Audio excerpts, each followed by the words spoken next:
We discuss about union state relations. అంటే కేంద్ర రాష్ట్ర సంబంధాలు అంటే ఏంటో తెలుసుకుందాం. The union and state relations occupy an important significant role in the efficient functioning of the federal government. భారతదేశంలో సమాఖ్య ప్రభుత్వం అనేటువంటిది సమర్థవంతంగా నిర్వహించడంలో ఈ కేంద్ర రాష్ట్ర ప్రభుత్వాలు అనేటువంటివి చాలా ముఖ్యమైనటువంటి కీలకమైనటువంటి పాత్రను పోషిస్తాయని మనం చెప్పుకోవచ్చు. అట్లాగే our Indian constitutional makers strongly fell that the need of union relations in India. భారతదేశంలో కేంద్ర రాష్ట్రాల మధ్య ఉన్నటువంటి సంబంధాలు రెండింటిలో కూడా కేంద్ర సంబంధాలు అనేటువంటివి చాలా ముఖ్యమైనటువంటివి అని భారత రాజ్యాంగ నిర్మాతలు చెప్పడం జరిగింది. అసలు ఫెడరల్ గవర్నమెంట్ అంటే ఏంటి తెలుసుకుందాం. India is a federal government.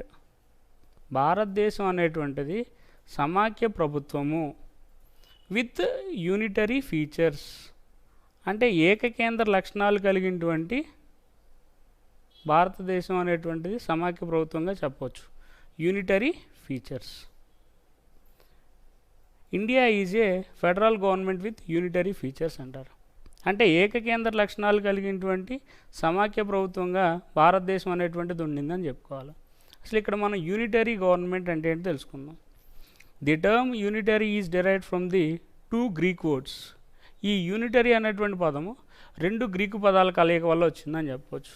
అవేంటంటే యూని మీన్స్ సింగిల్ అండ్ టరీ మీన్స్ రూల్ ఆర్ పవర్. అంటే ఏంటంటే యూనిటరీ మీన్స్ సింగిల్ రూల్.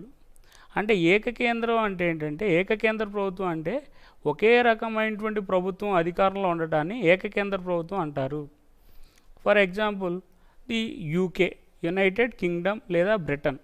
ఈ బ్రిటన్ లాంటి దేశాల్లో ఈ యూనిటరీ గవర్నమెంట్ అనేటువంటిది అమల్లో ఉందని చెప్పుకోవాలి.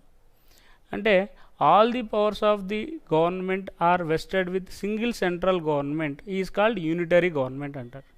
అంటే ఒక ప్రభుత్వంలో ఉన్నటువంటి అధికారాలన్నీ కూడా ఒకే రకమైనటువంటి కేంద్ర ప్రభుత్వం ఆధీనంలో కనుక ఉంటే దాన్ని ఏకకేంద్ర ప్రభుత్వం అంటారు. అంటే మన భారతదేశంలో ఈ ఏకేంద్ర లక్షణాలు అనేటువంటివి ఎక్కువగా ఉన్నాయని మనం చెప్పుకోవచ్చు. ఎందుకనంటే all the powers are vested with central government. అంటే ఎక్కువ శాతం వరకు కూడా మన భారతదేశంలో ఈ యొక్క ఏకకేంద్ర లక్షణాలు అనేటువంటి కొన్ని సందర్భాల్లో అంటే కేంద్ర రాష్ట్ర సంబంధాలకి అంటే భారతదేశంలో కేంద్ర ప్రభుత్వంలోను రాష్ట్ర ప్రభుత్వంలోను ఒక అధికారాన్ని విభజించుకునేటువంటి సమయంలో ఈ యూనిటరీ ఫీచర్స్ అనేవి కూడా మన భారతదేశంలో ఉంటాయి. అంటే కేంద్ర ప్రభుత్వానికి ఎక్కువ అధికారాలు ఉన్నాయని ఇక్కడ నా ఉద్దేశం. తర్వాత ఇంకోటి ఏమంటారంటే ఫెడరల్ గవర్నమెంట్ అంటారు. ఫెడరల్ గవర్నమెంట్ అంటే ఏంటంటే సమాఖ్య ప్రభుత్వం. It is formed by the federation. సమాఖ్య విధానం అనేటువంటిది అమల్లో ఉంటుంది భారతదేశంలో. అయితే the federation form in 2 ways. ఈ ఫెడరల్ గవర్నమెంట్ అనేది ముఖ్యంగా 2 మార్గాల ద్వారా ఏర్పడటం జరుగుతుంది. One is some small states which are economically and militarily weak, they form as a big federal government. అంటే ఎప్పుడైతే ప్రపంచంలో ఉన్నటువంటి చిన్న రాజ్యాలు ఏవైతే ఆర్థికంగా సైనిక పరంగా బలహీనంగా ఉన్నటువంటి రాజ్యాలన్నీ కూడా ఒక బలమైనటువంటి ప్రభుత్వంగా ఏర్పడితే దాన్ని ఫెడరల్ గవర్నమెంట్ అంటారు. అంటే దాన్ని సమాఖ్య ప్రభుత్వం అంటారు. దీనికి example USA, United states of America. అంటే అమెరికా రాజ్యాంగంలోనేమో ఈ ఫెడరల్ గవర్నమెంట్ ఫెడరల్ ఫీచర్స్ అనేవి ఉంటాయి. అందుకే అంటారు యునైటెడ్ స్టేట్స్ ఆఫ్ అమెరికా అంటే ఏంటంటే అమెరికా సంయుక్త రాష్ట్రాలు. అంటే అమెరికా అనేటువంటిది ఒక దేశం కాదు. అమెరికాలో అనేక రకాలైనటువంటి చిన్న చిన్న రాజ్యాలన్నీ కూడా కలిసి ఒక బలమైనటువంటి రాజ్యంగా కూడా ఏర్పడటాన్ని అమెరికా సంయుక్త రాష్ట్రాలు అంటారు. దీన్ని ఫెడరల్ గవర్నమెంట్ అంటారు. అంటే దీనికి ఒక ఉదాహరణ చెప్పుకుందాం. ఒక గడ్డి పరక అనేది మనం తుంచేసాం అనుకోండి తెగిపోతుంది. అలా కాకుండా ఒక 10, 15 లేదా 20 కలిపి ఇచ్చేస్తే అది స్ట్రాంగ్ అవుతుంది. అట్లాగే ఒక ప్రభుత్వం ప్రపంచంలో ఉన్నటువంటి దేశాలు ఏంటంటే కొన్ని ఫెడరల్ కంట్రీస్ ఉంటాయి. అంటే సమాఖ్య ప్రభుత్వాన్ని అవలంబించేటువంటి దేశాలు ఉంటాయి, అమెరికా లాంటి దేశాలు. అలాగే ది ఫెడరేషన్ అనేది ఇంకో రకంగా కూడా ఏర్పడవచ్చు. A big unitary country may be divided into some small states for their administration sake. అంటే ఒక పెద్ద ఏకకేంద్ర ప్రభుత్వం అనేది కూడా పరిపాలనా సౌలభ్యం కోసం కొన్ని చిన్న చిన్న రాజ్యాలుగా కూడా విడిపోవచ్చు. దాన్ని కూడా ఫెడరేషన్ అంటారు. ఇక్కడ నేను ఎందుకు చెప్తున్నామంటే భారతదేశం అనేటువంటిది our India followed federal government with unitary features. అంటే ప్రపంచంలో కొన్ని దేశాలేమో యూనిటరీ ఫీచర్స్ ఏకేంద్ర ప్రభుత్వాల లక్షణాలు కలిగి ఉంటాయి, అయితే కొన్ని దేశాలేమో ఫెడరల్ గవర్నమెంట్ ఫీచర్స్ కలిగి ఉంటాయి. కానీ మన భారతదేశం మాత్రం federal government with unitary features అంటే ఏంటంటే సమాఖ్య ప్రభుత్వం కలిగి ఉంటుంది, కానీ ఏకకేంద్ర లక్షణాలు అనేవి ఉంటాయి అని చెప్పుకోవాలి. ఎందుకని ఈ ఏకేంద్ర లక్షణాలు కలిగినటువంటి సమాఖ్య ప్రభుత్వం అనేది ఉంటుందంటే ఈ నార్మల్ టైమ్స్, ఈ నార్మల్ ఆర్డినరీ అకేషన్స్, ఎప్పుడైతే సాధారణ సందర్భాల్లో our India follows federal government like dual executive, అంటే రెండు రకాలైనటువంటి కార్యనిర్వాహక శాఖలు ఉంటాయి మన భారతదేశంలో. ఏంటిది? ఒకటి నామినల్ ఎగ్జిక్యూటివ్, రెండు రియల్ ఎగ్జిక్యూటివ్. అంటే నామమాత్రపు కార్యనిర్వాహక శాఖ అలాగే వాస్తవ కార్యనిర్వాహక శాఖ అంటారు. నామినల్ ఎగ్జిక్యూటివ్ ఎగ్జాంపుల్ మనం ఆల్రెడీ చెప్పుకున్నాం. The president of India is the nominal executive head of the India. భారతదేశంలో రాష్ట్రపతి ఒక నామమాత్రపు కార్యనిర్వహణ అధికారిగా మాత్రమే ఉంటారు. కానీ వాస్తవంగా రియల్ ఎగ్జిక్యూటివ్ ఎవరైనా అంటే ప్రైమ్ మినిస్టర్ ఆఫ్ ఇండియా, భారత ప్రధానమంత్రి ఏమో వాస్తవ అధికారాలు కలిగి ఉంటారు. అలాగే ప్రెసిడెంట్ ఆఫ్ ఇండియా, భారత రాష్ట్రపతి అని ఏంటంటే నామినల్ ఎగ్జిక్యూటివ్ పవర్స్ కలిగి ఉంటారు. అంటే నామమాత్రపు కార్యనిర్వహణ శాఖ అలాగే వాస్తవ కార్యనిర్వాహక శాఖ అంటే రెండు విధానాలు అనేవి మన భారతదేశంలో అమల్లో ఉన్నాయి. అలాగే our India also followed dual government, అంటే రెండు రకాలైనటువంటి ప్రభుత్వ విధానాలు కూడా అమల్లో ఉంటాయి. ఒకటి one is union government and another one is state government. అంటే భారతదేశంలో కేంద్ర ప్రభుత్వం ఉంటుంది, అలాగే రాష్ట్ర ప్రభుత్వంలో అలాగే రాష్ట్రాలకేమో రాష్ట్ర ప్రభుత్వం అనేది ఉంటుంది. అంటే కేంద్ర ప్రభుత్వం రాష్ట్ర ప్రభుత్వాలు అనేటువంటివి ఏంటంటే సాధారణ సందర్భాల్లో ఒక భారతదేశంలో ఎవరికి ఇష్టం వచ్చినటువంటి మతాలు, ఆచారాలు, వ్యవహారాలు, చట్టాలు, సంప్రదాయాలు అనుసరిస్తూ ఉంటారు ఆర్డినరీ అకేషన్స్లో. కానీ ఇన్ టైమ్స్ ఆఫ్ ఎమర్జెన్సీ, ఎప్పుడైతే భారతదేశంలో అత్యవసర పరిస్థితులు ఎదురవుతాయో అలాంటప్పుడు యూనిటరీ ఫీచర్స్ అనేటువంటివి అవలంబించడం జరుగుతుంది. అంటే ఈ భారతదేశంలో ఒకే రకమైనటువంటి పరిపాలన అనేటువంటిది కూడా జరుగుతుంది. అలాంటి సందర్భంలో ఈ యూనియన్ స్టేట్ రిలేషన్స్లో యూనియన్ గవర్నమెంట్కి ఎక్కువ పవర్స్ ఉంటాయని మనం చెప్పుకోవచ్చు.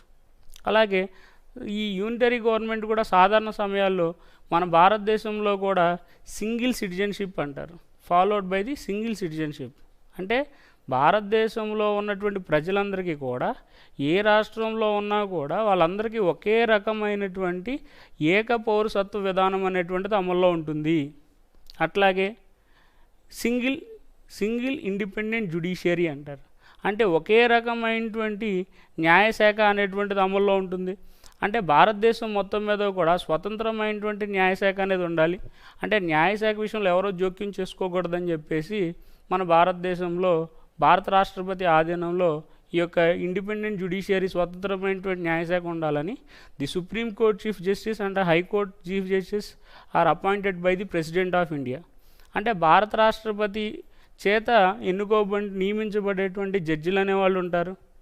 అలాగే భారతదేశం మొత్తం మీద సింగిల్ ఎలక్షన్ కమిషన్ అంటారు, అంటే భారతదేశం మొత్తం మీద ఒకే రకమైనటువంటి ఎన్నికల కమిషన్ అనేటువంటిది ఉండాలి.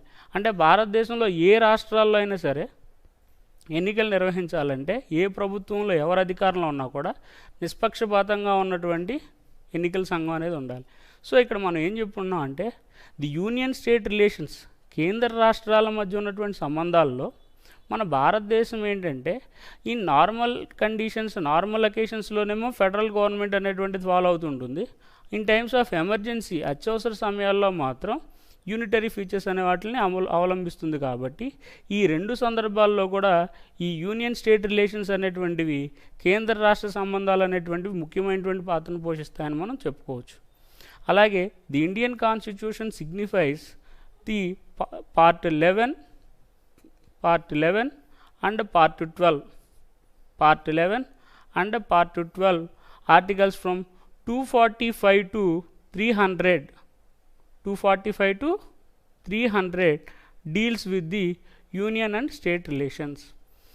అంటే భారతదేశ రాజ్యాంగంలోని 11వ భాగంలో అలాగే 12వ భాగంలో 245 నుంచి 300 వరకు గల అధికరణలు ఈ కేంద్ర రాష్ట్ర సంబంధాల గురించి చెప్పడం జరిగింది. అవేంటో మనం తెలుసుకుందాం. The union and state relations can be classified into mainly 3 categories. ఈ భారతదేశంలో ఉన్నటువంటి కేంద్ర రాష్ట్ర సంబంధాలు అనేటువంటివి ముఖ్యంగా 3 రకాలుగా వర్గీకరించడం జరిగింది.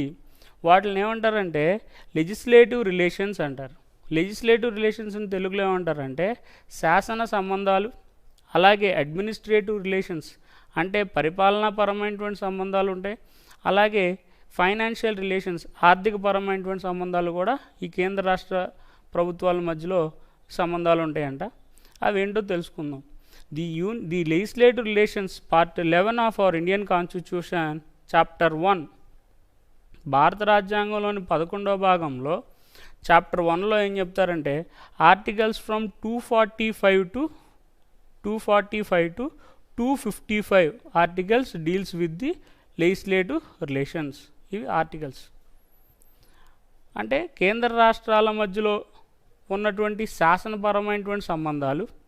భారత రాజ్యాంగంలోని 11వ భాగంలో 1వ చాప్టర్లో 245 లేదా 244 నుంచి 255 వర్గాల అధికరణలో ఈ శాసన సంబంధాల గురించి చెప్పడం జరిగింది. And the part 11 of our Indian constitution articles from 253 to 263 deals with the administrative relations. 253 నుంచి 263 అధికరణలు 11వ భాగంలో ఈ పరిపాలనా సంబంధాల గురించి చెప్పడం జరిగింది. అట్లాగే part 12 of our Indian constitution articles from 268 to 293 deals about the financial relations. So ఈ భారతదేశ రాజ్యాంగంలోని 12వ భాగంలో 268 నుంచి 293 వర్గాల అధికారులు ఈ యొక్క ఆర్థిక సంబంధాల గురించి చెప్పడం జరిగింది. అయితే ఈరోజు లెజిస్లేటివ్ రిలేషన్స్ అంటే ఏంటి, అడ్మినిస్ట్రేటివ్ రిలేషన్స్, ఫైనాన్షియల్ రిలేషన్స్ అంటే ఏంటో తెలుసుకుందాం. The legislative relations between the union and states are divided into 2 categories, territorial elements and subject elements అంటారు. ఈ టెరిటోరియల్ ఎలిమెంట్స్ అంటే ఏంటంటే ఈ ప్రాదేశిక పరమైనటువంటి అంశాల మీద ఈ కేంద్ర రాష్ట్రాల మధ్యలో శాసన సంబంధాలు అనే వాటిని వర్గీకరించడం జరిగింది. According to article 245 of our Indian constitution states that the Indian parliament make laws on whole country or any territory or any part of our India. The Union Parliament has the exclusive power to make laws on these parts of India. భారతదేశంలో ఈ కేంద్ర parliament అనేటువంటి దానికి పూర్తి అధికారాలు అనేటువంటివి ఇవ్వటం జరిగింది. 245 అధికారంలో చెప్పడం జరిగింది. అంటే భారతదేశంలో ఉన్నటువంటి దేశం మొత్తానికి కానివ్వండి లేదా దేశంలో కొన్ని ప్రాంతాలకు కానివ్వండి వాటి మీద శాసనాలు చేసేటువంటి అధికారం భారత పార్లమెంట్కి ఇవ్వడం జరిగింది. అంటే for example article 352 national emergency. భారతదేశంలో 352వ అధికరణ అనేటువంటిది కనుక అమలు చేసినట్టయితే when the article 352 implemented in India the union parliament can make laws on the entire country or some parts of the country. ఈ భారతదేశంలో ఎప్పుడైతే 352వ అధికరణ విధించడం జరుగుతుందో the president emergency powers national emergency are called article 352. భారతదేశంలోని రాష్ట్రపతికి ఉన్నటువంటి జాతీయ అత్యవసర పరిస్థితి అనేటువంటి విధానం అనేటువంటిది ఉంటే అలాంటి సందర్భాల్లో ఈ యొక్క పార్లమెంటు ద్వారా కేంద్ర ప్రభుత్వం అనేటువంటిది దేశంలో ఏ రాష్ట్రంలో అయినా సరే లేదా దేశంలో ఏ ఒక్క ప్రదేశంలో అయినా సరే జాతీయ అత్యవసర పరిస్థితి విధించేటువంటి అవకాశం ఉంటుంది. When the president of India impose national emergency on war or threat of war or internal disturbances in our India. భారతదేశంలో కనుక యుద్ధ వాతావరణం వచ్చినప్పుడు ఇతర దేశాల వాళ్ళు మన భారతదేశం మీద యుద్ధం ప్రకటించినప్పుడు కానీ లేదా యుద్ధం సంభవించబోతుందని కానీ లేదా భారతదేశం లోపల ఉన్నటువంటి పరిస్థితులు అంతర్గతమైనటువంటి సమస్యలు విభేదాలు వచ్చినటువంటి సందర్భంలో ఆర్టికల్ 352 నేషనల్ ఎమర్జెన్సీ అనేటువంటి దాన్ని ప్రెసిడెంట్ ఆఫ్ ఇండియా ఇంపోజ్ చేయడం జరుగుతుంది. When ever the according to article 42nd amendment act in 1976 ఈ 352వ అధికరణ అనేటువంటి దాన్ని ఈ 42వ రాజ్యాంగ సవరణ 1976లో ఒక సూచన చేయడం జరిగింది ఈ ఆర్టికల్ మీద. ఏమంటారంటే the 42nd amendment act 1976 states that the president of India can impose national emergency whenever the union council of ministers headed by the prime minister given on return advise to the president of India only he can impose the national emergency on the entire nation. అంటే భారతదేశంలో ఉన్నటువంటి భారత రాష్ట్రపతి article 352 ఎప్పుడు impose చేయాలంటే ఒక కేంద్ర ప్రభుత్వంలో ఉన్నటువంటి ప్రధానమంత్రి అలాగే ఆయన యొక్క మంత్రిమండలి అందరూ కూడా లిఖితపూర్వకంగా కనుక వాళ్ళు జాతీయ అత్యవసర పరిస్థితి విధించడానికి కనుక సలహా ఇస్తే మాత్రమే భారత రాష్ట్రపతి అలాంటి సందర్భాల్లో జాతీయ అత్యవసర పరిస్థితి విధించాలి అని చెప్పడం జరిగింది. అప్పుడు the union parliament can also supports the 2/3 majority of the parliament on that national emergency within one month within the period of 1 month. అంటే ఒక నెల రోజుల్లోపు ఈ పార్లమెంట్లో ఉన్నటువంటి 2/3 వంతు మంది సభ్యులు కూడా ఆ జాతీయ అత్యవసర పరిస్థితి విధించడం కరెక్టే అని చెప్పేసి కనుక ఆమోదించాలి. The president of India May extend the 6 months of national emergency. అప్పుడు భారత రాష్ట్రపతి అనేటువంటి వ్యక్తి 6 నెలల వరకు ఈ జాతీయ అత్యవసర పరిస్థితిని పొడిగించవచ్చు. లేదంటే the simple majority of the parliament can also seize the national emergency request to the president of India.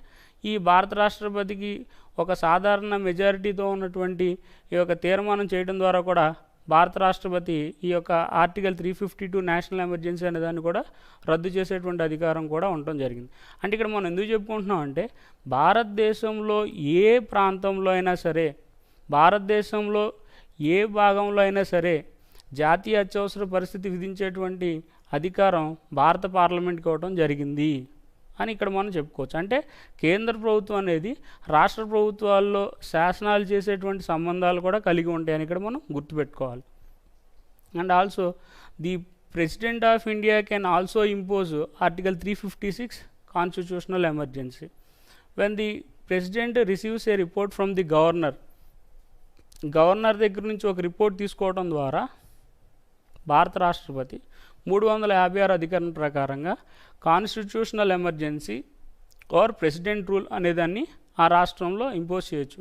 The president can declare president rule on particular state when the report receives from the governor of that particular state.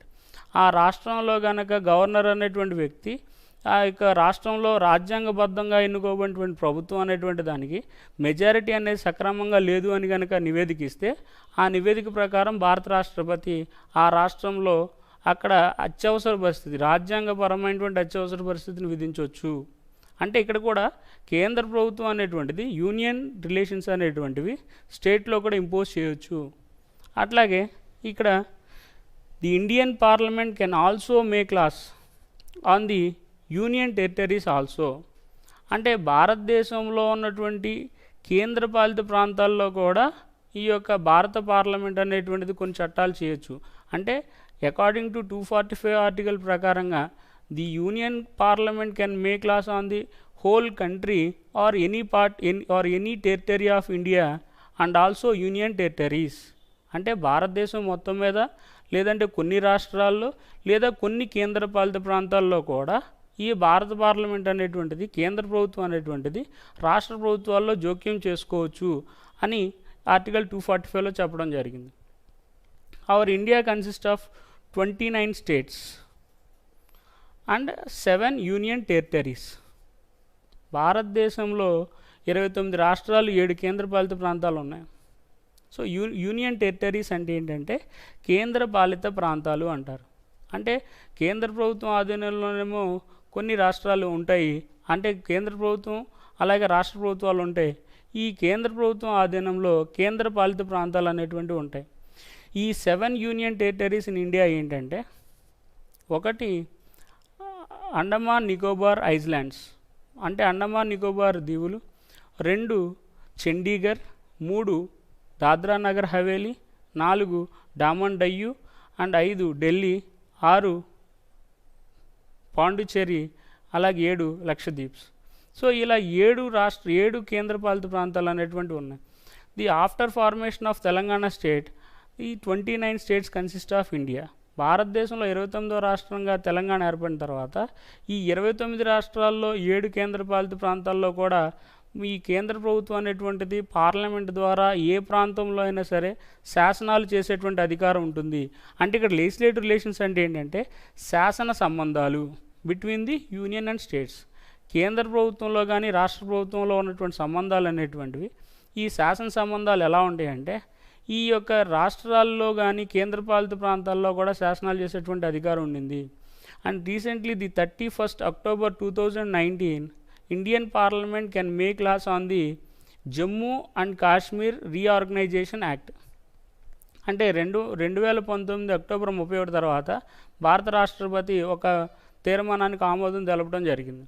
అంటే ఈ జమ్మూ కాశ్మీర్ అనేటువంటి రాష్ట్రాన్ని 7 కేంద్రపాలిత ప్రాంతాలుగా ఉన్నటువంటి భారతదేశంలో ఒక రాష్ట్రాన్ని 2 కేంద్రపాలిత ప్రాంతాలకు విభజించాలని చెప్పేసి పార్లమెంట్లో చట్టం ప్రవేశపెట్టడం జరిగింది. ఆ పార్లమెంట్లో తీసుకున్నటువంటి చట్టం ప్రకారంగా ఈ జమ్మూ కాశ్మీర్ అనేటువంటి ప్రత్యేకమైనటువంటి రాష్ట్రాన్ని 2 కేంద్రపాలిత ప్రాంతాలుగా విభజించడం జరిగింది. So in 2020 in the year recently our India consist of 28 states and 9 union territories. అంటే భారతదేశంలో ప్రస్తుతం 28 రాష్ట్రాలు 9 కేంద్రపాలిత ప్రాంతాలు అనేవి కూడా ఉన్నాయి. సో ఇలాగా ఈ రాష్ట్రాల్లో కేంద్రపాలిత ప్రాంతాల్లో కూడా చట్టాలు శాసనాలు చేసేటువంటి అధికారం కూడా ఈ యొక్క కేంద్ర పార్లమెంట్కి ఇవ్వడం జరిగింది. అలాగే according to article 252 article deals about the Rajya Sabha also make request to the Indian Parliament make laws on the subject lists. ఈ కొన్ని రకాలైనటువంటి శాసనాంశాలు అయినటువంటి పరిపాలనాంశాల్లో కూడా 2/3 వరకు ఈ యొక్క రాజ్యసభ కోరిక మేరకు రాష్ట్రాల్లో ఉన్నటువంటి పరిపాలనాంశాల మీద శాసనాలు చేసేటువంటి అధికారం కూడా పార్లమెంట్కి ఇవ్వడం జరిగింది. And the governor shall report to the president of India on certain bills for consideration. ఈ రాష్ట్రాలకు సంబంధించినటువంటి గవర్నర్ కూడా ఆ నివేదికలను ఎప్పటికప్పుడు రాష్ట్రపతి పంపించి ఆ యొక్క రాష్ట్రపతి యొక్క ఆధీనం లేదంటే రాష్ట్రపతి యొక్క అనుమతి ప్రకారంగా మాత్రమే ఆ రాష్ట్రంలో చట్టాలు ఆమోదించడం జరుగుతుంది. ఒకవేళ the president of India pass the regular bill of the concerned governor bills, ఎప్పుడైతే గవర్నర్ ఇచ్చినటువంటి తీర్మానాలను కనుక రాష్ట్రపతి వెంటనే యాక్సెప్ట్ చేయొచ్చు, లేదంటే or withhold that bills received from the governor of the particular state. ఎప్పుడైతే ఆ రాష్ట్ర గవర్నర్ ఇచ్చేటువంటి నివేదికలు అనే వాటిని ఆ రాష్ట్రపతి అనే వ్యక్తి వెంటనే ఆమోదించవచ్చు లేదా వ్యతిరేకించవచ్చు. సో ఇలాంటి ఆదేశాలు కూడా భారత రాజ్యాంగం ప్రకారంగా కేంద్ర ప్రభుత్వానికి ఇవ్వడం జరిగింది. అలాగే ఎప్పుడైనా సరే the prior permission of the president of India shall receives a report or bills before introducing the legislature. ఎప్పుడైనా సరే శాసనశాఖలో కనుక ఒక తీర్మానాలు ప్రవేశపెట్టాలంటే ఆ తీర్మానాలు ప్రవేశపెట్టే ముందుగానే భారత రాష్ట్రపతి అనుమతి తప్పనిసరిగా తీసుకోవాలి. అంటే ఇక్కడ మనం ఇవన్నిటి దృష్టిలో మనకు ఏం తెలిసి వస్తుందంటే కేంద్ర ప్రభుత్వం అనేటువంటిది రాష్ట్ర ప్రభుత్వాల విషయాల్లో శాసనాలు చేయడంలో చాలా ముఖ్యమైనటువంటి పాత్రను పోషిస్తుంది. And the union government also more powers than the states. అంటే ఇక్కడ రాష్ట్ర ప్రభుత్వాల మీద కంటే ఎక్కువ అధికారాలు కేంద్ర ప్రభుత్వం అనేది కలిగి ఉంటుంది అనే విషయం మనం ఇక్కడ గుర్తుపెట్టుకోవాలి. అలాగే subject wise list in union state relations. ఈ కేంద్ర రాష్ట్ర సంబంధాల్లో ఉన్నటువంటి శాసన సంబంధాల్లో ముఖ్యమైనటువంటిది ఏంటంటే ఈ సబ్జెక్ట్ లిస్ట్ అంటారు. ఈ subject list can be divided into 3 list. List 1, list 2 and list 3. ఈ లిస్ట్ 1 ఏంటంటే యూనియన్ లిస్ట్ అంటారు. యూనియన్ లిస్ట్ని తెలుగులో కేంద్ర జాబితా అంటారు. యూనియన్ లిస్ట్ కేంద్ర జాబితా అంటారు. స్టేట్ లిస్ట్ రాష్ట్ర జాబితా అండ్ కాన్కరెంట్ లిస్ట్ ఉమ్మడి జాబితా అంటారు. అండ్ రెసిడ్యువరీ పవర్స్ అంటే అవశిష్ట అధికారాలు. అంటే the legislative relations between the union and states are divided into mainly 3 lists. The union list, state list and concurrent list. Residuary list అనేది తర్వాత చెప్పుకుందాం, పవర్స్ అనేది తర్వాత చెప్దాం. అయితే ఇక్కడ ఎందుకని అంటారంటే the division of powers between the union and states అంటారు. కేంద్ర రాష్ట్ర ప్రభుత్వాల మధ్య ఉన్నటువంటి అధికార విభజన కానివ్వండి లేదా శాసనపరమైనటువంటి అంశాలు అనేటువంటివి ప్రత్యేకంగా ఈ 3 జాబితాల్లో చేర్చడం జరిగింది. ఈ 3 జాబితాల్లో లేని అంశాలను రెసిడ్యూరీ పవర్స్లో చెప్పడం జరిగింది.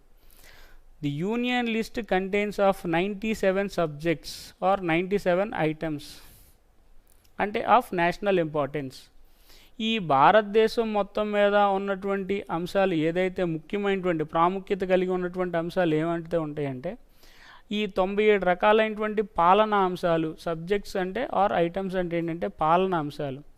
The Indian parliament make laws on these union list. భారత పార్లమెంట్ అనేటువంటిది ఈ యొక్క కేంద్ర జాబితాలో ఉన్నటువంటి అంశాల మీద శాసనాలు చేయడం జరుగుతుంది. దానికి ఎగ్జాంపుల్ ఏంటంటే డిఫెన్స్, భారతదేశానికి ఉన్నటువంటి రక్షణ శాఖ ఆర్ ఫారిన్ అఫైర్స్, విదేశీ వ్యవహారాలు are finance, banking, insurance, telephone, railways, telecom, postal department. అంటే భారతదేశంలో ఉన్నటువంటి అనేక రకాలైనటువంటి అంశాలు, పాలనా అంశాలని ఈ యొక్క కేంద్ర జాబితాలో చేర్చడం జరిగింది. డిఫెన్స్ అంటే ఏంటంటే మన దేశానికి సంబంధించినటువంటి రక్షణ వ్యవహారాలు. అంటే మన దేశం ఇతర దేశాల నుంచి మనల్ని మనం రక్షించుకోవడంలో, అలాగే మన భారతదేశంలో ఉన్నటువంటి శాంతి భద్రతలను కాపాడటంలో హోమ్ అఫైర్స్ అంటారు. మినిస్టర్ ఆఫ్ హోమ్ అఫైర్స్, అలాగే డిఫెన్స్ మినిస్ట్రీ, అలాగే ఫారిన్ అఫైర్స్, విదేశీ వ్యవహారాలు. సో ఇలాంటి అనేక రకాలైనటువంటి అంశాల మీద శాసనాలు చేసేటువంటి అధికారం the Indian parliament can make laws on them on these union list. ఈ భారత పార్లమెంట్ అనేటువంటిది ఈ కేంద్ర జాబితాలో ఉన్నటువంటి ఈ 97 అంశాలు అంటే recently it consist of 100 subjects or items in union list. ఈ కేంద్ర జాబితాలో ప్రస్తుతం ఒక 100 అంశాల వరకు చేర్చడం జరిగింది. అవేంటంటే ఇందాక మనం చెప్పుకున్నాం, డిఫెన్స్, ఫారిన్ అఫైర్స్, అలాగే postal, telephone, telecom, railways, banking, insurance and currency. అంటే ఇట్లాగా ఒక భారతదేశంలో ఉన్నటువంటి పరిపాలనా అంశాలు కేంద్ర పార్లమెంటు ఆధీనంలో మాత్రం ఇవన్నీ ఉంటాయి. అంటే జాతీయ ప్రాముఖ్యత కలిగి ఉన్నటువంటి అంశాల మీద శాసనాలు చేసేటువంటి పూర్తి అధికారం భారత పార్లమెంటుకు మాత్రమే ఉంటుంది. And these made laws are applicable to all the states in India or including the citizens of India equally. అంటే ఈ కేంద్ర జాబితాలో చేసేటువంటి అంశాలని నిర్ణయాలు తీసుకునేటువంటి చట్టాలు చేసేటువంటి అధికారం భారత పార్లమెంట్కి ఉంటుంది అనుకున్నాం. ఎప్పుడైతే ఈ భారత పార్లమెంటు వీటి మీద తీసుకున్నటువంటి చట్టాలన్నీ కూడా వాటి మీద ఉన్నటువంటి చట్టాలన్నీ కూడా భారతదేశంలో ఉన్నటువంటి అన్ని రాష్ట్రాలకు అట్లాగే భారతదేశంలో ఉన్నటువంటి ప్రజలందరికీ కూడా సమానంగా వర్తించడం జరుగుతుంది. అట్లాగే the state list consist of 66 subjects of state importance. అంటే రాష్ట్ర జాబితాలో 66 పాలనాంశాలు, ది 66 ఐటమ్స్ అనే వాటిని ఉండటం జరిగింది. These are state importance. అంటే రాష్ట్ర ప్రాముఖ్యత కలిగినటువంటి 66 అంశాలు ఉంటాయి. They are example jails, prisons, education, agriculture, libraries, local self governments and land revenue. These items are introduced in the state list. The state legislature can make laws on the particular state list. అంటే రాష్ట్ర జాబితాలో ఉన్నటువంటి ప్రతి పాలనాంశాల మీద శాసనాలు చేసేటువంటి అధికారం ఆ రాష్ట్ర ప్రభుత్వానికి మాత్రమే ఉంటుంది. అంటే ఈ 66 పాలనాంశాలు ఏంటంటే ఇందాక చెప్పుకున్నాం, ఎడ్యుకేషన్, ఈ విద్యా విధానం అనేటువంటిది ఆ యొక్క రాష్ట్రానికి మాత్రం సంబంధించినటువంటిది. అలాగే అగ్రికల్చర్ అంటే ఆ రాష్ట్రానికి సంబంధించి ఉంటుంది. అలాగే law and order conditions, police అంటే అక్కడ ఆ శాంతి భద్రతలు అక్కడ ఉన్నటువంటి ఆ రాష్ట్రానికి సంబంధించినటువంటి అంశాలు. సో ఈ విధంగా రాష్ట్ర ప్రభుత్వానికి సంబంధించినటువంటి పాలనాంశాల మీద శాసనాలు చేసేటువంటి పూర్తి అధికారం ఆ రాష్ట్ర శాసనశాఖకు మాత్రమే ఉంటుంది. At the beginning of our Indian constitution the state list consist of 66 items and the 42nd Amendment Act in 1976 it is reduced from 62 items. తర్వాత ఈ 62 పాలనాంశాలు చేశారు. And recently 2016 the 101 Constitutional Amendment Act.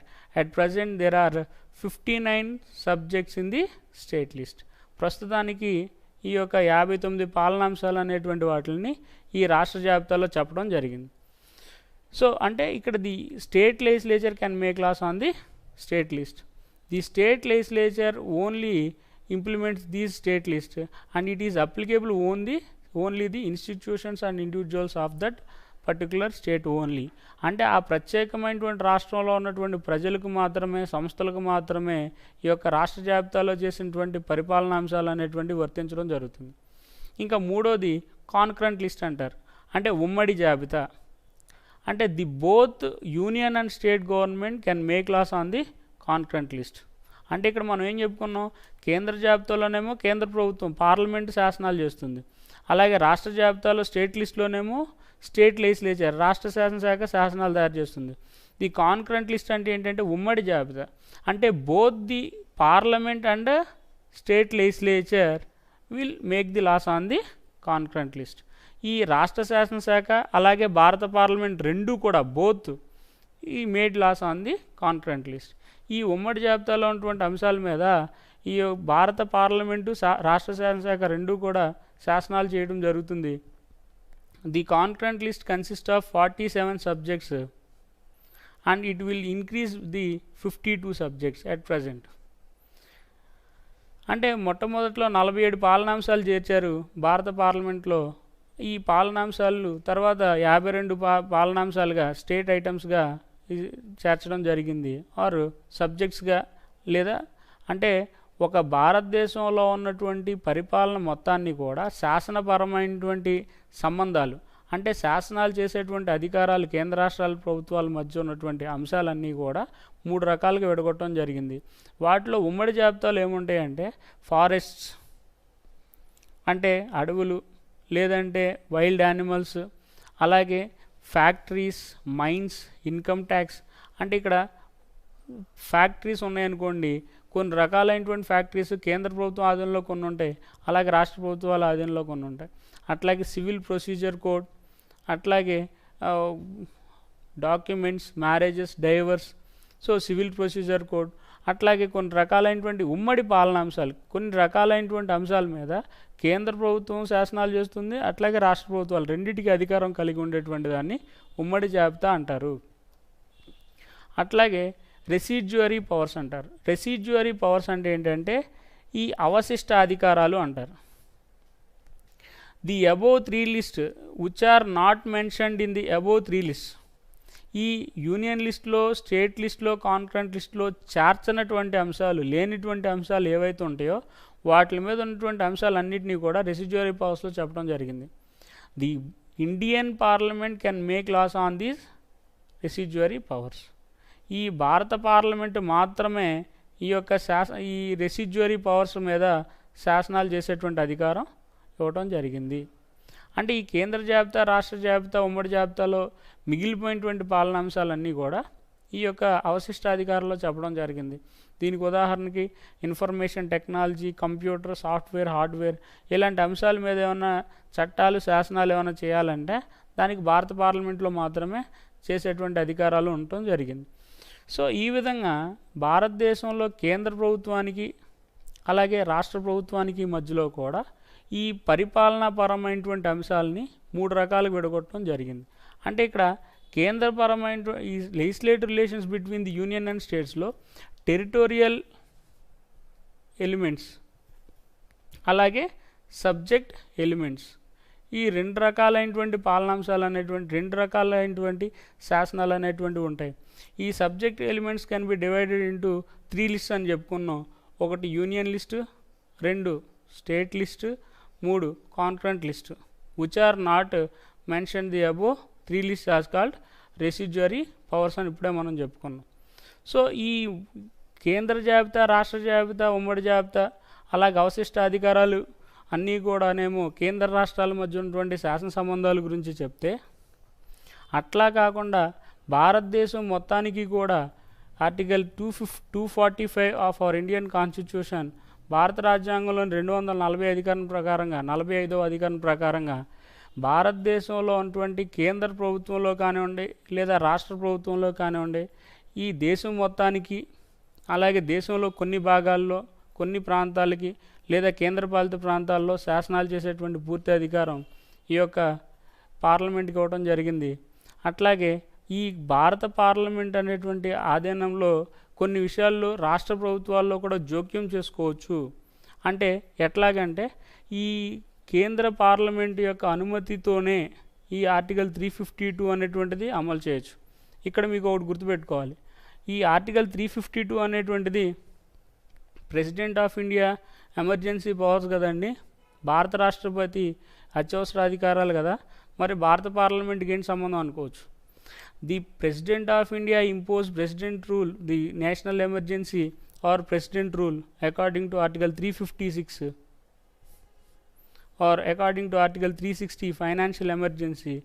These are emergency powers of the President of India when the advice of the Union Council of Ministers headed by the Prime Minister or the imposition of the Parliament or suggestions of the Indian Parliament.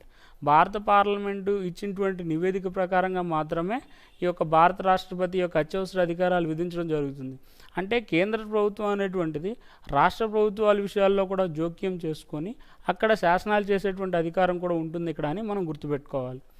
అట్లాగే administrative relations of the union and states. ఈ కేంద్ర ప్రభుత్వానికి రాష్ట్ర ప్రభుత్వానికి మధ్య ఉన్నటువంటి పరిపాలనాపరమైనటువంటి సంబంధాలు ఏంటో చూద్దాం. ఇప్పటి వరకు మనం శాసనాల సంబంధాలు ఏంటో చూసాం. శాసనాలు ఎలా తయారు చేస్తాము, ఎవరు చేస్తారు, ఏ అంశాల మీద ఎవరు అధికారాలు ఉంటాయి అనేది చెప్పుకున్నాం. ఇప్పుడు పరిపాలనాపరమైనటువంటి సంబంధాలు ఏంటంటే according to part 11 of our Indian constitution, article 11 of our Indian constitution, articles from 256 to 263 deals about the administrative relations between the union and states. ఈ భారత పార్లమెంట్లో ఉన్నటువంటి చట్టాలు శాసనాలు చేసేటువంటి అధికారం శాసన సంబంధాలకు ఎలా ఉంటుందో అట్లాగే కేంద్ర రాష్ట్రాల మధ్య ఉన్నటువంటి సంబంధాలు కూడా పరిపాలనా సంబంధాలు అనే వాటిని భారత రాజ్యాంగంలోని 11వ భాగంలో 256 నుంచి 263 వరకు గల అధికారంలో పరిపాలనా అధికారాల గురించి చెప్పడం జరిగింది, పరిపాలనా సంబంధాల గురించి చెప్పడం జరిగింది. అయితే the administrative relations between the union and states are very important in Indian federal system. భారత సమాఖ్య ప్రభుత్వంలో ఈ యొక్క కేంద్ర రాష్ట్రాల మధ్య ఉన్నటువంటి పరిపాలనా సంబంధాలు అనేటువంటివి ముఖ్యమైనటువంటి పాత్రను పోషిస్తాయని మనం చెప్పుకోవచ్చు. అట్లాగే the union government has responsibility to success the democracy and Indian constitution.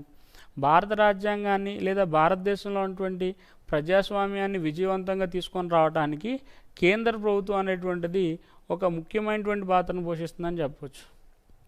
అవేంటంటే the administrative relations between the union and states are mainly divided into 2 types. During the normal times, సాధారణ సందర్భాల్లో ఈ పరిపాలనా అధికారాలు కలిగి ఉంటుంది. అలాగే at the same time during the emergency times, అంటే కొన్ని అత్యవసర సమయాల్లో కూడా పరిపాలనా అధికారాలను కలిగి ఉంటుంది. ఈ యొక్క పరిపాలనా సంబంధాలు కేంద్ర రాష్ట్రాల మధ్యలో కూడా ఈ యొక్క పార్లమెంట్ కలిగి ఉంటుంది. అవేంటో చూద్దాం. The Indian parliament or the union government can also give certain conditions or certain suggestions to the state to perform. అంటే కొన్ని సందర్భాల్లో రాష్ట్ర ప్రభుత్వాలు చేసేటువంటి నిర్ణయాలు, తీసుకునేటువంటి నిర్ణయాలు ప్రభుత్వ పరిపాలనలో కూడా ఈ కేంద్ర ప్రభుత్వం అనేటువంటిది జోక్యం చేసుకోవచ్చు. అంటే కేంద్ర ప్రభుత్వంలో రాష్ట్ర ప్రభుత్వంలో కనుక ఒకే రకమైనటువంటి అధికారం కనుక అమల్లో ఉంటే అలాంటి విషయాల్లో కానివ్వండి, లేదా కొన్ని ప్రత్యేకమైనటువంటి సందర్భాల్లో, అంటే ఆ రాష్ట్రంలో కనుక శాంతి భద్రతలు అనే వాటికి విఘాతం కలిగినప్పుడు, ఆ రాష్ట్ర ప్రభుత్వాల్లో కనుక కొన్ని రకాలైనటువంటి సమస్యలు వచ్చినప్పుడు ఆ సమస్యలను పరిష్కరించడంలో ఈ కేంద్ర ప్రభుత్వం అనేటువంటిది కొన్ని రకాలైనటువంటి సిఆర్పిఎఫ్ దళాలు లేదా కొన్ని భద్రతా దళాలు అనే వాటిని ఆ రాష్ట్రంలో మోహరించి అక్కడ ఉన్నటువంటి పరిస్థితులను చక్కదిద్దేటువంటి అధికారం, పరిపాలనా పరమైనటువంటి సంబంధాలు కూడా కేంద్ర ప్రభుత్వానికి ఉంటాయి. And also the president of India has the veto power on a certain bills referred by the governor. అంటే ఎప్పుడైతే ఒక గవర్నర్ ఇచ్చేటువంటి నివేదికలు అనే వాటిని తిరస్కరించేటువంటి అధికారం, లేదా ఆమోదించేటువంటి అధికారం, లేదా వాటిని హోల్డ్ చేసేటువంటి అధికారం భారత రాష్ట్రపతి కూడా ఇవ్వడం జరిగింది. అంటే కేంద్ర ప్రభుత్వం అనేటువంటిది కూడా రాష్ట్ర ప్రభుత్వం యొక్క వ్యవహారాల్లో జోక్యం చేసుకోవచ్చు, పరిపాలనా వ్యవహారాల్లో జోక్యం చేసుకోవచ్చు అని ఇక్కడ మనం గుర్తించాలి. అలాగే the union government supervises the all India services personnels in the working of the states. ఎప్పుడైతే ఒక రాష్ట్రంలో కనుక ఆల్ ఇండియా సర్వీసెస్ ఎంప్లాయీస్ ఉంటారో, ఆల్ ఇండియా సర్వీసెస్. ఈ అఖిల భారత సర్వీసెస్లో సంబంధించినటువంటి ఉద్యోగులు అంటే దీనికి ఉదాహరణకి IAS, Indian administrative service, and IPS, Indian police services, and Indian forest services, IFS, IRS. అంటే భారతదేశంలో అఖిల భారత సర్వీస్ ఉద్యోగులు ఉంటారు. వీళ్ళని నియమించేటువంటి అధికారం యూనియన్ పబ్లిక్ సర్వీస్ కమిషన్కి ఉంటుంది. The union public service commission chairman will be appointed by the president of India. అంటే భారత రాష్ట్రపతి ద్వారా ఈ UPSC chairman, union public service commission చైర్మన్ని ఎన్నుకోవడం జరుగుతుంది. ఈ యూనియన్ పబ్లిక్ సర్వీస్ కమిషన్ ద్వారా భారతదేశంలో Indian administrative service, Indian police service, Indian forest services and Indian revenue services అంటే ఇలాగ అఖిల భారత సర్వీసెస్కి ఎంపికైనటువంటి ఈ ప్రభుత్వ ఉద్యోగులు ఎవరైతే ఉంటారో వాళ్ళని రాష్ట్ర ప్రభుత్వాలకు బదిలీ చేయడం కానీ లేదా వాళ్ళ పనితీరు సక్రమంగా ఉందా లేదా అని పరిశీలించేటువంటి పూర్తి అధికారం కేంద్ర ప్రభుత్వానికి ఉంటుంది. అంటే ఇక్కడ administrative relations between the union and states అంటే కేంద్ర ప్రభుత్వానికి రాష్ట్ర ప్రభుత్వానికి మధ్య ఉన్నటువంటి పరిపాలనా సంబంధాలు మనం చెప్పుకుంటున్నాం. అంటే రాష్ట్ర ప్రభుత్వం యొక్క వ్యవహారాల్లో కూడా, పరిపాలనా వ్యవహారాల్లో కూడా కేంద్ర ప్రభుత్వం అనేది జోక్యం చేసుకోవచ్చు. అట్లాగే the union government also creates a commissions that enquiries the report of the allegations against the chief ministers in some times. కొన్ని సందర్భాల్లో ముఖ్యమంత్రుల మీద కనుక కొన్ని రకాలైనటువంటి ఆరోపణలు ఎదురైనప్పుడు వాటిని విచారించడానికి ఎంక్వైరీ కమిషన్స్ చేసేటువంటి అధికారం కూడా కేంద్ర ప్రభుత్వానికి ఉండింది. అంటే కేంద్ర ప్రభుత్వం కూడా రాష్ట్ర ప్రభుత్వ వ్యవహారాల్లో జోక్యం చేసుకోవచ్చు. అలాగే the union government also creates A inter state council. ఈ అంతర్రాష్ట్ర మండలి అనే వాటిని ఏర్పాటు చేయొచ్చు to settle the disputes between the states in India. భారతదేశంలో ఉన్నటువంటి కొన్ని రాష్ట్రాలకి మధ్యలో ఈ నదీ జలాల పంపిణీలో కానివ్వండి లేదా సరిహద్దుల మధ్యలో ఉన్నటువంటి వివాదాలు అనే వాటిని పరిష్కరించడంలో కూడా ఈ ఇంటర్ స్టేట్ కౌన్సిల్స్ అనేవి ఉపయోగపడుతుంటాయి. అలాంటి ఇంటర్ స్టేట్ కౌన్సిల్స్ని ఏర్పాటు చేసేటువంటి అధికారం కూడా కేంద్ర ప్రభుత్వానికి యూనియన్ గవర్నమెంట్కి ఉంటుంది. And also the union parliament or the union government can also appointed the judges of the high court. అంటే ఇక్కడ మనం ఒకటి గుర్తుపెట్టుకోవాలి, ఈ హైకోర్టు జడ్జెస్ని అపాయింట్ చేసేటువంటి అధికారం ప్రెసిడెంట్ ఆఫ్ ఇండియాకు ఉంటుంది. ఈ భారత రాష్ట్రపతి అనేటువంటి వ్యక్తి, the president of India appoints the chief justice and other judges of the supreme court and high courts. ఈ సుప్రీంకోర్టు ప్రధాన న్యాయమూర్తి, ఇతర న్యాయమూర్తుల్ని, అలాగే రాష్ట్రానికి సంబంధించినటువంటి ఈ ప్రధాన న్యాయమూర్తి, ఇతర న్యాయమూర్తుల్ని భారత రాష్ట్రపతి నియమించడం జరుగుతుంది. అయితే on the advise of the council of ministers headed by the prime minister. అంటే భారత ప్రధానమంత్రి యొక్క సలహా మేరకు మాత్రమే, అంటే లా మినిస్టర్ ఎవరైతే ఉంటారో, న్యాయశాఖ మంత్రి, అలాగే భారత రాష్ట్రపతికి ఈ న్యాయ సలహా మంత్రి అలా ఎవరైతే ఉంటారో, సలహాలు ఇచ్చేటువంటి మంత్రులు ఉంటారో, వీళ్ళందరికీ అధ్యక్షత వహించేటువంటి ప్రధానమంత్రి భారత రాష్ట్రపతి సలహా ఇవ్వటం ద్వారా ఆ యొక్క కేంద్ర ప్రభుత్వం ద్వారా రాష్ట్ర ప్రభుత్వంలో జడ్జిలు నియమించేటువంటి అధికారం ఉంటుంది. అలాగే వాళ్ళు సలహా ఇచ్చినంత మాత్రాన భారత రాష్ట్రపతి ఆ రాష్ట్రాల్లో జడ్జిలు నియమించరు. The president of India concerned the chief justice of India and also the governor of the concern state. Then he can appoint the chief justice and other judges of state high courts. అంటే ఆ రాష్ట్ర high court ప్రధాన న్యాయమూర్తులు నియమించేటువంటి సమయంలో కూడా భారత రాష్ట్రపతి ఆ యొక్క భారత సుప్రీంకోర్టు ప్రధాన న్యాయమూర్తిని అలాగే రాష్ట్ర గవర్నర్ని సంప్రదించిన తర్వాత మాత్రమే నియమించడం జరుగుతుంది. అంటే ఇక్కడ ఏంటి, రాష్ట్ర ప్రభుత్వాల్లో ఉన్నటువంటి జడ్జిల్ని నియమించడంలో కూడా కేంద్ర ప్రభుత్వం అనేటువంటిది జోక్యం చేసుకుంటుంది అని ఇక్కడ మనం గుర్తుపెట్టుకోవాలి. అట్లాగే the president of India also appoints the governors of the states. ఆ రాష్ట్ర గవర్నర్లు కూడా నియమించేటువంటి అధికారం భారత రాష్ట్రపతికి ఉంటుంది. The governor who is the representative of the central government on behalf of the central government, the governor acts as N constitutional head of the state government. ఈ కేంద్ర ప్రభుత్వం తరపు నుంచి కేంద్ర ప్రభుత్వ ప్రతినిధిగా ఆ రాష్ట్రంలో రాజ్యాంగపరమైనటువంటి అధిపతిగా ఈ గవర్నర్ ఉంటాడు. అంటే ఈ రాష్ట్రపతి అనేటువంటి వ్యక్తి ఎప్పుడైనా సరే ఈ గవర్నర్ నియమించవచ్చు, ఎప్పుడైనా సరే ఆ గవర్నర్ని తొలగించవచ్చు.